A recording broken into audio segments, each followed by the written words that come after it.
हाय दोस्तों, देखते देखो हमने एक चैप्टर पढ़ा था साइंस का, मानव में कंकाल तंत्र, और वो हमने बहुत बढ़िया तरीके से पढ़ा। देखो दोस्तों, कहने का मतलब कि उसमें बच्चों के लाइक और कमेंट भी काफी आए हैं, और डिमांड होने की वजह से जैसे मान लो कि बच्चे कह रहे हैं कि सर साइंस का चैप्टर और लागू करो। तो यानी मैं तो ये सोच रहा था कि जैसे मान लो कि पहले अगर अपनी रीजनिंग की क्लासें पूरी हो जाती तो उसके बाद में अपन साइंस का चैप्टर शुरू करते, लेकिन बच्चे ये कह रहे हैं कि जैसे मान लो कि सर साइंस यानी रीजनिंग तो पूरी हो रही है, साथ साथ में एक चैप्टर और साइंस का डाल दो तो अपना जैसे मान लो कहने का मतलब कि पूरा चैप्टर है वो क्लियर हो जाए, दो सब्जेक्ट अपना एक साथ चलना है। तो दोस्तों उनकी बात भी सही है, क्योंकि एक दिन में 2 चैप्टर बच्चा पढ़ सकता है आराम से, क्योंकि ये इतने चैप्टर होता है, 30-35 मिनट को चैप्टर होता है, और उस चैप्टर को अगर अपन सही तरीके से पढ़ लेते हैं तो वो अपनी चीजें बहुत ही क्या हो जाती हैं, बढ़िया हो जाती हैं। चलो देखते हैं। देखो मैं आपको बहुत अच्छी अच्छी बातें बताता हूँ, कोई चीजें ऐसी चीजें देखना कि बहुत ही बढ़िया तरीके से बता रहा हूँ। देखो कहने का मतलब आपको आज टॉपिक पढ़ते हैं। देखो मानव में अपन पढ़ेंगे आज कोशिका। क्या पढ़ेंगे? कोशिका। देखो बहुत ही बढ़िया चीज है कोशिका, जिसको इंग्लिश में सेल्स कहते हैं। क्या कहते हैं? सेल्स कहते हैं। अब देखते हैं। देखो कोशिका मेन चीज तो यह होती है कि ये होती किस हिसाब से, जो मनुष्य होते हैं, जैसे मान लो कि अपने मानव है, तो मानव का पूरा शरीर होता है वो कोशिका से बना होता है। यानी कहने का मतलब है कोशिका होती है वो अपनी मूलभूत क्या होती है, इकाई होती है। यानी मानव शरीर की अपने को पूछा जाए मूलभूत इकाई, कौन सी इकाई? मूलभूत इकाई। तो वह मूलभूत इकाई होती है वह कौन सी हो है? कोशिका होती है। यह विशेष तौर से याद रखियो, अपने शरीर की मूलभूत इकाई क्या है? कोशिका है। बहुत बढ़िया बात है। अब मेरे को एक बात बताओ, जैसे मान लो कि कोशिका अपने शरीर की मूलभूत इकाई होती है, तो उसके बाद में देखते हैं। देखो अपने शरीर में ये किस हिसाब से कार्य करती है, किस हिसाब से नहीं करती। पहली चोट तो एक चीज याद रखियो, कोशिका की खोज है कि यह पूछी जाएगी कि खोज कौन करी थी। तो देखो कि खोज करी थी सर्वप्रथम रॉबर्ट हुक ने। देखो किसने? रॉबर्ट हुक ने। यानी विशेष तौर से याद रखियो रॉबर्ट हुक ने इसकी क्या की थी? सर्वप्रथम खोज करी थी। कब करी थी? 1665 में करी। कब करी? 1665 में। सन 1665 में रॉबर्ट हुक ने इसकी क्या की थी? खोज की थी। और कौन सी कोशिका की खोज करी? वो केवल मृत कोशिका की खोज करी, यानी मरी हुई कोशिका की इसने क्या की थी? खोज की। यह बात भी सबसे बेस्ट है, कोई दिक्कत नहीं है। अब चलो यह देखो कि मृत कोशिका की खोज तो रॉबर्ट हुक ने की 1665 में, तो जीवित कोशिका की खोज कौन करी? तो यह भी याद रखियो थोड़ा कि जीवित कोशिका, देखो जीवित कोशिका की खोज है वह सर्वप्रथम एंटोनी और एक वैज्ञानिक है लेवेनहोक ने, यानी दोनों ने मिलकर किसकी खोज की थी? जीवित कोशिका की। अब देखो जीवित कोशिका पाई करी गई दांत में पाई गई। बेटा दांत होते हैं अपने शरीर के अंदर, यानी दांत होते हैं मुख के अंदर। दांत के अंदर कौन सी कोशिका पाई गई थी? जीवित कोशिका एंटोनी। और दांत में भी क्या में? कारक के अंदर मिली थी, कोरक, दांत के कोरक में। देखो कहने का मतलब बहुत बढ़िया चीज है ये। ऐसा क्वेश्चन होता है वो काफी बार अपने एग्जाम में पूछे हुए है कि जीवित कोशिका की खोज किसने की? एंटोनी या लेवेनहोक। तो दोनों ने जीवित कोशिका की खोज करी थी। कब मिली? क्या में मिली? दांत का माइन मिली। और दांत का क्या कौन सा भाग में? कोरक भाग में या जीवित कोशिका मिली। तो देखो रॉबर्ट हुक ने कोशिका की खोज करी, और ये हिसाब आपा के करांगा थोड़ो सो कोशिका के बारे में आपका वर्णन करांगा। तो चलो देखते हैं। देखो दोस्तों किस हिसाब से अपन कोशिका को क्या करते हैं? वर्णन करते हैं। मेरा थोड़ा सा मानना है इस चीज के अंदर अपन जैसे जैसे पढ़ते जाएंगे वैसे वैसे ही अपन इस चीज के बारे में क्या करते रहेंगे? अध्ययन करते रहेंगे। अब चलो देखते हैं। देखो आपने भी बहुत काफी जगह ऐसे पढ़ा भी होगा, लेकिन आज अपन क्या करते हैं, इसको कुछ अलग तरीके से पढ़ने की कोशिश करते हैं, और अलग तरीके से पढ़ेंगे तो अपने को क्या रहेगा? बहुत ज्यादा याद रहेगा। देखो मानव कोशिका होती है वो अनियमित आकार की होती है। या देखो एक अपनी क्या होती है? मानव शरीर की कोशिका है, और इस कोशिका के अंदर यो है केंद्रक। कोई दिक्कत नहीं। देखो कोशिका 2 प्रकार की हुए हैं, एक तो पादप कोशिका और एक है मानव कोशिका। तो देखो कहने का मतलब पादप कोशिका होती है वो तो इस प्रकार से होती है, इसमें केंद्रक होता है वो इसकी किनारे की ओर होता है। अब मेरे को एक उद्योग थोड़ा सा ध्यान रखते हैं, ये जो बाहर का आवरण होता है इसे बोलते हैं कोशिका झिल्ली। इसे क्या बोलते हैं? कोशिका झिल्ली बोलते हैं। देखो बहुत बढ़िया तरीका की है, यानी इससे क्या बोला जाता है? कोशिका झिल्ली बोला जाता है। और इसको क्या बोला जाता है, कोशिका भित्ति बोलते हैं। इसे क्या बोलते हैं, कोशिका भित्ति बोलते हैं। अब देखो कई बार अपने एग्जाम में क्वेश्चन पूछा जाता है कि कोशिका भित्ति किसकी बनी होती है, तो यह याद रहा कि कोशिका भित्ति होती है वो हमेशा सेलुलोज की बनी होती है, सेल्यूलोज यानी सेलुलोज की। अपने को देखो परीक्षा में कंफ्यूज हो जाते हैं, काफी बार अपने इस परीक्षा में क्या हो जाते हैं, कंफ्यूज हो जाते हैं। वो कंफ्यूजन किस हिसाब से होते हैं कि पूछ लिया जाता है कि कोशिका झिल्ली किसकी बनी होती है, ठीक है, और तारो आंसर क्या आ जाए, सेलुलोज आ जाए, तो वो आंसर हमेशा क्या हुआ है, गलत हुआ है। तो यो थोड़ा सा कंफ्यूजन है, यो दूर रखियो, कई साबुत दूर रखोगा, क्योंकि कोशिका झिल्ली होती है वो हमेशा याद रखियो या प्रोटीन, किसकी, प्रोटीन या किसकी बनी होती है, काइटिन की बनी होती है, काइटिन। देखो बहुत बढ़िया चीज है, यानी कोशिका झिल्ली होती है वो किसकी बनी होती है, प्रोटीन या काइटिन की बनी हुआ है। तो यह विशेष चीज से याद रखियो। तो दोनों चीज अपन याद होगी, या तो है झिल्ली, झिल्ली हमेशा क्या में पाई जा, मानव में पाई जा। भित्ति, भित्ति एक चीज याद रखियो, भीत होती है वो कठोर हो है, तो पेड़ पौधे क्या होते हैं, कठोर होते हैं, तो एको मतलब बम क्या है, सेलुलोज है। एक और चीज याद रखियो, सेलुलोज को पाचन मानव शरीर में नहीं होता है, यानी किसमें नहीं होता है, मानव शरीर में सेलुलोज का क्या नहीं होता, कभी भी पाचन नहीं होता है, ठीक है। अब ये विशेष बात हो गई, क्योंकि सेलुलोज का पाचन मानव शरीर में नहीं होता, यह चीज याद रखियो। अब देखो मेन चीज आती है प्रोटीन, या प्रोटीन क्या चीज होती है, तो मैं एक आपको बताता हूँ। देखो प्रोटीन, देखो प्रोटीन, देखो प्रोटीन होती है वो बहुत ही बढ़िया चीज है। जैसे मान लो कि अपन कोई भी चीज देखते हैं तो प्रोटीन ही बहुत इंपॉर्टेंट चीज है। मैंने आपको बताऊं कि प्रोटीन होता है, प्रोटीन का अंतिम उत्पाद पूछा जाता है। देखो जैसे मान लो कि अपन रोटी खाते हैं, रोटी खाने के बाद में जो अपने शरीर में अंतिम उत्पाद बनता है, लास्ट में जो बनता है, उसी प्रकार से प्रोटीन का भी अंतिम उत्पाद बनता है, और वो उत्पाद होता है एमिनो अम्ल। क्या होते हैं, एमिनो अम्ल। देखो कहने का मतलब होता है एमिनो अम्ल, यानी एमिनो अम्ल होते हैं। प्रोटीन का अंतिम उत्पाद क्या होता है, एमिनो अम्ल है। अच्छा, एमिनो अम्लों की संख्या अपने शरीर में कितनी हो है, 20 हो है। यह विशेष तौर से याद रखियो, काफी बार अपन पूछी गई है कि एमिनो अम्लों की संख्या अपने शरीर में कितनी हो है, 20 हो है। अच्छा, प्रोटीन को अंतिम उत्पाद क्या हुआ है, एमिनो अम्ल।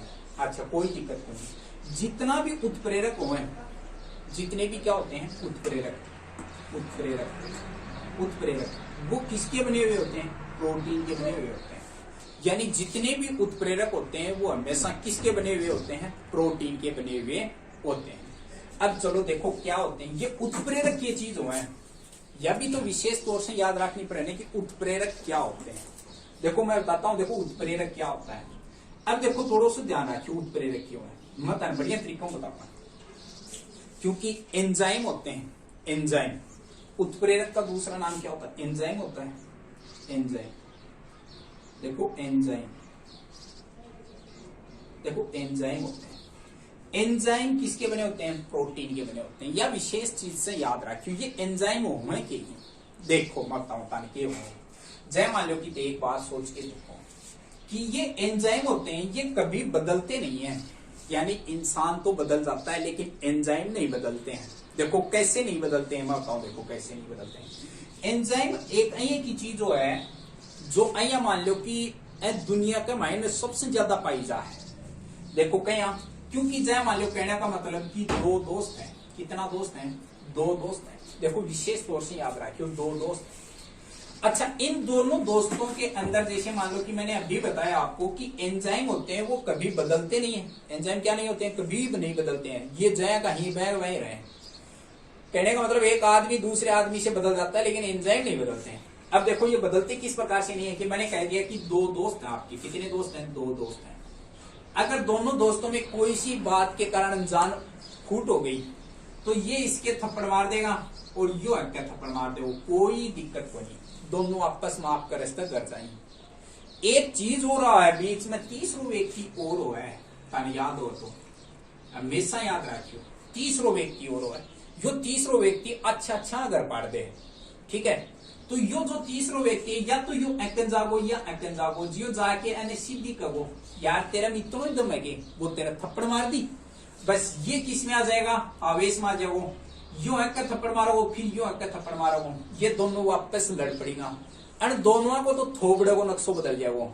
लेकिन एको की भी बिगड़ेगी, इसका कुछ नहीं बिगड़ता है। एको मतलब एंजाइम होते हैं, वो कभी भी क्या नहीं करते हैं, बदलते नहीं है, दूसरे को क्या कर देते हैं, बदल देते हैं। यह विशेष चीज से याद रखियो, क्योंकि एंजाइम होते हैं वो खुद नहीं बदलते, लेकिन दूसरे को क्या कर देते हैं, बदल देते हैं। ठीक है, तो यह विशेष चीज से याद रखियो। देखो मैं आपको बताऊंगा किस हिसाब से क्या बदलते हैं। देखो इस चीज के बारे में, काफी टॉपिक के बारे में अपन क्या करेंगे, संशोधन करेंगे, देखते चलते हैं। देखो किस हिसाब से कितने क्या बदलते हैं। मैं आपको एक बात बताऊं, जैसे मान लो कि मैंने कह दिया कि एक साइड में दूध ले लिया, क्या ले लियो, दूध, और दूध क्या में बदल दिया, दही में बदल दिया। किस में बदलता है, दही में बदलता है। देखो विशेष चीज से याद है। अच्छा, दूध में कौन सा एंजाइम पाया जाता है, लैक्टोबैसिलस, लैक्टोबैसिलस, बेसिलस, यानी दूध में कौन सा एंजाइम पाया जा, लैक्टोबैसिलस, और दही में भी कौन सा एंजाइम पाया जा, लैक्टोबैसिलस ही एंजाइम पाया जाता है। अब मैंने एक बात बताऊं, दूध में लैक्टोबैसिलस पाया जा, दही में भी लैक्टोबैसिलस पाया जा, एंजाइम को नाम तो वही है ना, एंजाइम का नाम तो क्या है, वही है, लेकिन दूध को तो केक बना दियो, दही बना दियो, दूध ने तो बिगाड़ी दियो, क्योंकि पहले तो ये दूध था, अब क्या बन गया, दही बन गो, तो दूध ने बिगाड़ दियो, एंजाइम को कुछ ही कुछ बिगड़ो, समझ गया नया चीज है। और दूध के माइन कौन सो अम्ल पाया जाए, लैक्टिक अम्ल पाया जाए, कौन सो, लैक्टिक अम्ल, ये याद रखियो। दूध में कौन सा अम्ल पाया जाता है, लैक्टिक अम्ल पाया जाता है, और दूध में लैक्टोज शर्करा पाई जाती है, कौन सी, लैक्टोज शर्करा, यानी दूध में पूछे जाए शर्करा कौन सी पाई जा, लैक्टोज, और दूध में के पाए जा, लैक्टिक के पाए जा, अम्ल पाए जा है, और दूध में जीवाणु कौन सो पाए जा, लैक्टोबैसिलस। देखो तीनों को नाम एक जैसो ही है, तीनों को नाम क्या है, एक जैसो ही है। क्या देखो, दूध में लैक्टिक अम्ल, दूध से के बन गो, लैक्टोज शर्करा पाई जा है, दूध में कौन सो जीवाणु पाए जा, लैक्टोबैसिलस नामक के एंजाइम पाए जाते हैं। और अच्छा, लैक्टिक को पीएच मान कितना है, दूध को पीएच मान होता है वो 6.4 होता है, कितना होता है, 6.4 दूध को पीएच मान होता है। तो याद रखियो, हमेशा यह चीज याद रखियो, ठीक है। तो ये तो होते हैं, जैसे मान लो कि एंजाइम होते हैं इस प्रकार से, जैसे मान लो कि आप किसी भी प्रकार के एंजाइम देख सकते हो, जैसे मान लो कि शराब है, ठीक है। अब देखो कहने का मतलब है कि अपने अंदर, मैं आपको एक बात बता रहा हूं, देखो कैसे, कि जैसे मान लो कि कह दिया कि दही है, देखो दोस्तों कहने का मतलब बहुत बढ़िया चीज है, दही एक दिन पड़ा रहेगा, खा लेंगे, 2 दिन का भी खा लेंगे, 3 दिन का भी खा लेंगे, 4 दिन का भी खा लेगा, लेकिन 5वें दिन तो मैंने बाहर में ही डालना पड़ेगा। क्यों, दही खराब क्यों हो जाता है, यही चीज पूछने योग्य बात है, दही खराब क्यों हो जाता है। देखो दही इसलिए खराब हो जाता है क्योंकि इसके अंदर जो जीवाणु होते हैं, जीवाणु कौन सी जीवाणु, लैक्टोबैसिलस जो जीवाणु होते हैं, उनकी संख्या में क्या हो जाती है, वृद्धि हो जाती है, जिस कारण वो दही क्या हो जाता है, खराब हो जाता है और हमें बाहर फेंकना पड़ता है, ठीक है। दूसरी बात एक और है, जैसे मान लो मैंने कह दिया कि शराब है, क्या है, शराब, देखो शराब को सूत्र क्या हुआ, यह चीज याद रखियो, CH3 CH2 और OH, यानी इसको बोला जाता है एथेनॉल, क्या बोला जाता है इसको, एथेनॉल, एथेनॉल, यानी इसको एथेनॉल बोलते हैं, क्या बोलते हैं, एथेनॉल। देखो शराब के अंदर भी जीवाणु पाए जाते हैं और उन जीवाणु को बोलते हैं यीस्ट, क्या बोलते हैं, यीस्ट, यानी ईस्ट प्रकार के क्या पाए जाते हैं, जीवाणु पाए जाते हैं। अब देखो यीस्ट प्रकार की जीवाणु अगर शराब में पाए जाते हैं, देखो शराब होती है, उनमें सबसे पहले इनकी संख्या क्या होती है, कम होती है, फिर धीरे धीरे इनकी संख्या क्या हो जाती है, बढ़ती जाती है, यानी इन जीवाणुओं की संख्या क्या होती जाएगी, बढ़ती जाएगी। और शराब में अगर इन जीवाणुओं की संख्या जितनी ज्यादा बढ़ेगी, बस शराब में उतना ही ज्यादा क्या होगा, नशा होगा। तो यानी विशेष तौर से याद रखिए कि शराब में किस प्रकार के जीवाणु पाए जाते हैं, यीस्ट प्रकार के। इस शराब को बोला जाता है एथेनॉल बोला जाता है, और एथेनॉल को सूत्र है, याद रखिए कि यो एथेनॉल को क्या है, सूत्र हुआ है। तो देखते हैं, देखो दोस्तों आगे चलते हैं, देखो अपने को किस हिसाब से क्या याद करना है। मैंने देखो आपको इतनी बातें बताई इस चीज के अंदर, केवल एक प्रोटीन नाम से मैंने आपको इतनी बातें बताई हैं, और इन बातों को विशेष तौर से अपने को क्या रखना है, याद रखना, बहुत ही बढ़िया तरीके से क्या रखना है, याद रखना है। अब चलो देखते हैं, देखो इसमें आगे और क्या देखते हैं, देखो मैं नहीं बताऊं। अब जैसे मान लो कि मैंने बता दिया कि इस प्रकार से कोशिका झिल्ली है, कोशिका की खोज किसने की थी, रॉबर्ट हुक ने की थी, मैंने आपको बताया रॉबर्ट हुक ने, रॉबर्ट हुक। अब चलो देखते हैं, देखो मैं आपको एक बात बताऊं, अब चलते हैं बेटा, ये तो कोशिका झिल्ली की बात हो गई। कोशिका झिल्ली के बाद में अपन चलते हैं किसके अंदर, केंद्रक के अंदर चलते हैं, केंद्रक। अब मैंने एक बात बताऊं, देखो केंद्रक भी बहुत बढ़िया चीज है। अच्छा, केंद्रक के चारों ओर के पायजा है, आवरण पायजा है, ठीक है। तो यह भी विशेष तौर से एक बात है, याद रखने योग्य बात होती है कि केंद्रक होता है वो बीच में पाया जाता है। केंद्रक क्या मर है, बीच का माइंड है, यानी कहने को मतलब अंदर रहता है। और घर के अंदर कौन रहे, लड़की घर के अंदर ही रहती है। अच्छा, बा लड़की घर के अंदर क्यों रहे, भूरियों होने के लिए रहे, क्या रहे, भूरियों होने के लिए। क्यों, धूप में निकला जाना तो बाकी हो जा, काली हो जा, और अंदर रहे तो बाकी रहे, भूरी रहे। अच्छा, भूरन इंग्लिश में क्या कहें, यह चीज याद रहा, क्यों भूरन इंग्लिश में कहते हैं ब्राउन, इंग्लिश में क्या कहते हैं, ब्राउन। तो याद रखियो कि कोशिका की खोज कौन करी, रॉबर्ट हुक ने, और केंद्र की खोज कर दी रॉबर्ट। तो नाम है आपने कहने रॉबर्ट, और नाम लगा दो अगर ब्राउन नितार दिक्कत कर बताओ। तो केंद्र की खोज कौन करी, रॉबर्ट ब्राउन करी। तो यह चीज विशेष तौर से याद रखियो, काफी बार पूछा जाता है कि केंद्र की खोज किसने की थी, रॉबर्ट ब्राउन ने की थी। अब चलो देखते हैं, थोड़ा सा याद रखियो, देखो केंद्र की ही चीज पूछाना आप बहुत बढ़िया तरीकों, मैं इधर से मिटा देता हूँ, इसके बारे में आज अध्ययन करेंगे। देखो मैं काफी बातें आपको बताऊंगा कि किस हिसाब से कौन सी प्रक्रिया कहां तक संपन्न होती है। देखो केंद्रक रॉबर्ट ब्राउन हो गया, इसकी खोज किसने की, रॉबर्ट ब्राउन ने। अब चलो मान लेते हैं कि एक केंद्रक हो गया। अच्छा, इस केंद्रक में दो प्रकार के न्यूक्लिक अम्ल पाए जाते हैं, न्यूक्लिक अम्ल। देखिए, जो न्यूक्लिक अम्ल होते हैं, न्यूक्लिक अम्लों की संख्या पूछी जाती है कि न्यूक्लिक अम्ल कितने प्रकार के होते हैं। तो दो प्रकार के होते हैं, एक तो होता है डीएनए और एक होता है आरएनए। क्या होता है, आरएनए। देखो न्यूक्लिक अम्लों की संख्या कितनी होती है, दो होती है, एक होती है डीएनए और एक क्या होती है, आरएनए। अच्छा, डीएनए की फुल फॉर्म होती है डीऑक्सी राइबोज न्यूक्लिक अम्ल, और आरएनए की फुल फॉर्म होती है राइबोज न्यूक्लिक अम्ल। देखो विशेष तौर से याद रखियो, डीएनए होते हैं वो जनन प्रक्रिया में क्या लेते हैं, भाग लेते हैं। अब देखो डीएनए होते हैं न्यूक्लिक अम्ल, तो न्यूक्लिक अम्लों की संख्या होती है दो, और डीएनए में चार प्रकार के क्या पाए जाते हैं, क्षार पाए जाते हैं, चार प्रकार के। यानी कितने प्रकार के क्षार पाए जाते हैं, चार प्रकार के क्षार पाए जाते हैं। देखो उन क्षारों का नाम, ये विशेष तौर से याद रखिए, बहुत बार एग्जाम में पूछे हुए कि डीएनए में कितने प्रकार का क्षार पाए जाते हैं, तो चार प्रकार। देखो कौन कौन सा, एक तो पाया जाता है एडिनिन, एक पाया जाता है गवानीन, एक पाया जाता है साइटोसिन, और एक पाया जाता है थायमीन। यानी कितने प्रकार के क्षार हो गए, चार प्रकार का क्षार होगा। तो देखो डीएनए में कितने प्रकार के क्षार पाए जाते हैं, चार प्रकार के क्षार पाए जाते हैं। इसको तो ए से लिखते हैं, इसको जी से लिखते हैं, इसको सी से लिखते हैं, और इसको टी से लिखते हैं। देखो कहने का मतलब, एडिनिन को ए से लिखेंगे, ग्वानिन को किससे लिखेंगे, जी से लिखेंगे, साइटोसिन को किससे लिखेंगे, सी से, और थाइमिन को किससे लिखेंगे, टी से। अगर याद नहीं होता है तो सीधा याद रख लेना कि ए जी सुनो ते, यानी अपना को सीधा सा याद रखना, ज्यादा चीज नहीं लगानी इसमें, सीधा याद रखेंगे ए जी सुनो ते। तो यानी बहुत बढ़िया तरीके से अपन इसको क्या कर सकते हैं, याद कर सकते हैं। अब चलो देखते हैं, देखो थोड़ा सा और देखेंगे, देखो इसके अंदर क्या होता है, किस प्रकार से। यानी मैंने बता दिया कि डीएनए के अंदर चार प्रकार के क्षार पाए जाते हैं। अब देखो डीएनए, देखो डीएनए यानी डीएनए इस प्रकार से होती है, इसकी आकृति होती है वो इस प्रकार से होती है। देखो सर्पिलाकार होती है, ये द्विकुंडलित होता है। देखो मैं आपको सिंगल बना के बता रहा हूँ कि यानी डीएनए की आकृति क्या होती है, सर्पिलाकार।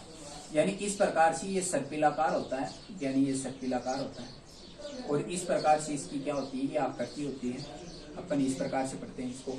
तो देखो ये विशेष तौर से याद रखियो कि पहली बार तो अपन जय मान लो कहने को मतलब डीएनए के बारे में, डीएनए एक ऐसी साफ की संरचना पाई जाए, तो डीएनए के ऊपर जय मान लो कि कहने को मतलब क्या पाए जाते हैं, गुणसूत्र पाए जाएंगे।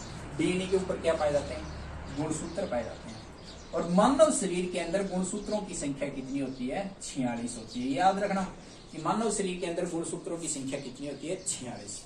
अच्छा, गुणसूत्रों के ऊपर रेखीय क्रम में, गुणसूत्रों के ऊपर रेखीय क्रम में, कौन से क्रम में, रेखीय क्रम में, रेखीय क्रम में क्या पाए जाते हैं, जीन पाए जाते हैं। क्या पाए जाते हैं, जीन। ये चीज याद रखियो, जीन रेखीय क्रम में, गुणसूत्रों के ऊपर रेखीय क्रम में क्या पाए जाते हैं, जीन पाए जाते हैं। और जीन नाम किसने दिया था, जॉनसन ने दिया था। किसने दिया था, जॉनसन ने दिया था। किसने दिया था, जॉनसन। ये याद रखना, जीन नाम किसने दिया था, जॉनसन ने। अच्छा, जीन नाम तो जॉनसन ने दिया था, इसका मतलब इससे पहले इसका क्या नाम था, तो ये भी विशेष तौर से याद रखना है। तो देखो, जीन का पहले नाम था कारक। क्या नाम था, कारक। और कारक नाम किसने दिया था, ग्रेगर जॉन मेंडल ने दिया था। मेंडल, यानी कारक नाम किसने दिया था, ग्रेगर जॉन मेंडल ने दिया था। तो ये भी अपने को एक विशेष चीज से याद रखना है। आपको पता है कि जीन होते हैं वो आनुवांशिक प्रक्रिया में क्या लेते हैं, भाग लेते हैं। तो क्या अपन एक चीज सोच के देखो कि क्या बिना आदमी के अपन बच्चे पैदा कर सकते हैं क्या कभी। तो देखो, ये बेटा कलयुग है, इसके अंदर कुछ भी हो सकता है, यानी बिना आदमी भी अपन क्या कर सकते हैं, बच्चा पैदा कर सकते हैं।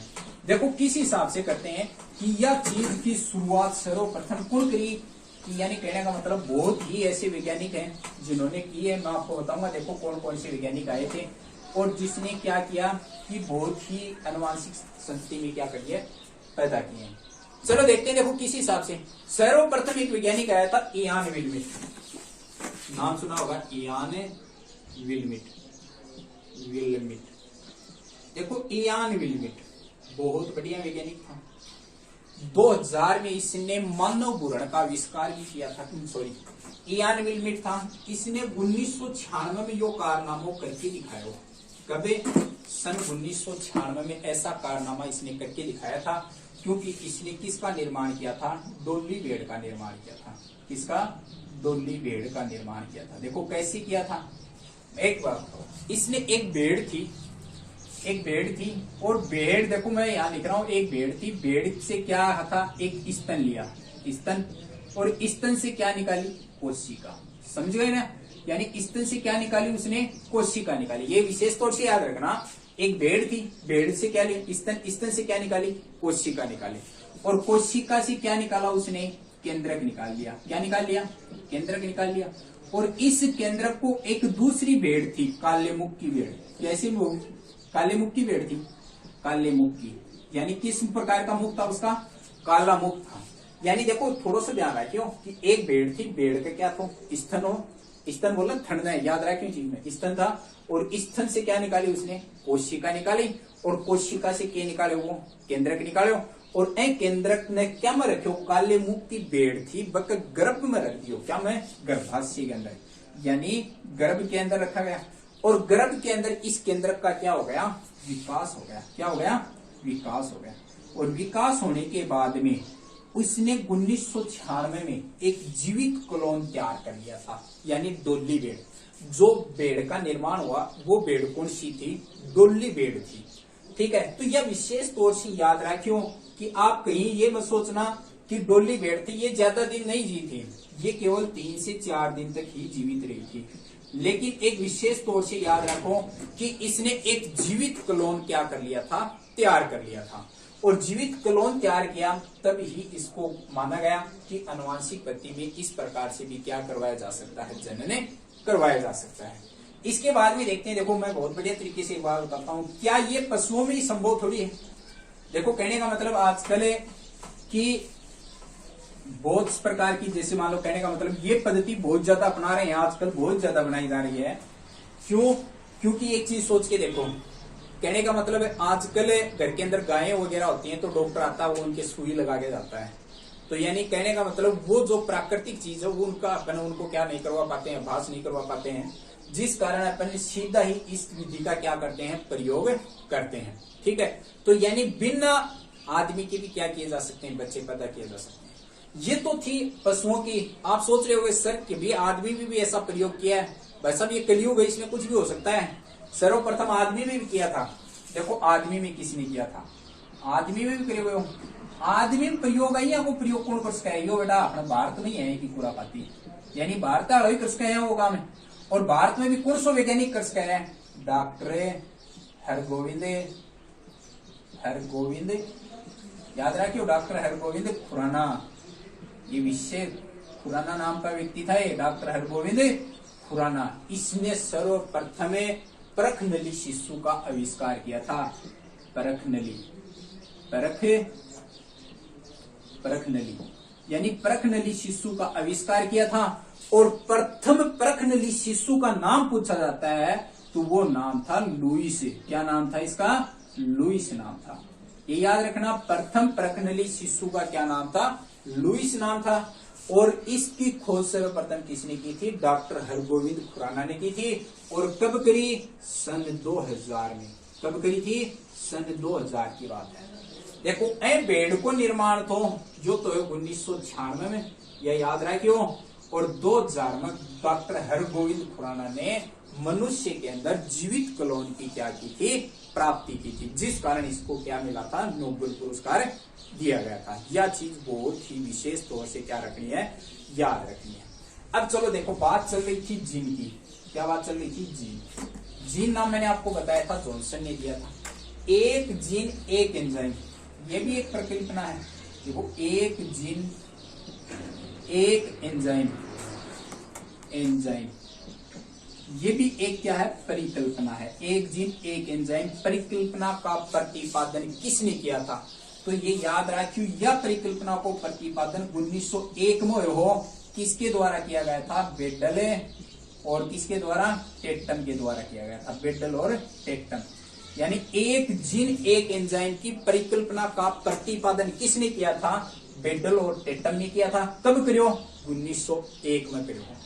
इसके बाद में देखो आप विस्तार तरीके से, मैंने तो कहानी या बार बार की बात बताइए। फिलहाल देखो बाहर की बात बताइए कि किस हिसाब से, किस टॉपिक को अपन किस हिसाब से पढ़ेंगे। अपन प्रत्येक टॉपिक को अपन इसी प्रकार से पढ़ेंगे ताकि अपने को क्या रह जाए? याद रह जाए। और मैं ये रियल बता रहा हूं आपको कि ऐसी चीजें होती हैं, उनको अपन बहुत आसानी तरीके से क्या कर लेंगे? सीख लेंगे। और अपन साइंस का चैप्टर होता है, इसी प्रकार से अपन आगे बढ़ाएंगे। और मैं ये बता रहा हूँ, दावे के साथ कह रहा हूँ कि जैसे जैसे अगर आप पढ़ते जाओगे और साथ साथ में नोट्स बनाते जाओगे, तो मैं रियल बता रहा हूँ कि साइंस इतनी सरल सब्जेक्ट है कि आप कहीं पर भी रुक नहीं सकते। कोई भी एग्जाम आपको रोक नहीं सकती। और अंत में यही कहना चाहूंगा कि अपने चैनल को अगर लाइक और सब्सक्राइब नहीं किया है तो लाइक और सब्सक्राइब और शेयर बहुत सारे लोगों के पास कीजिए।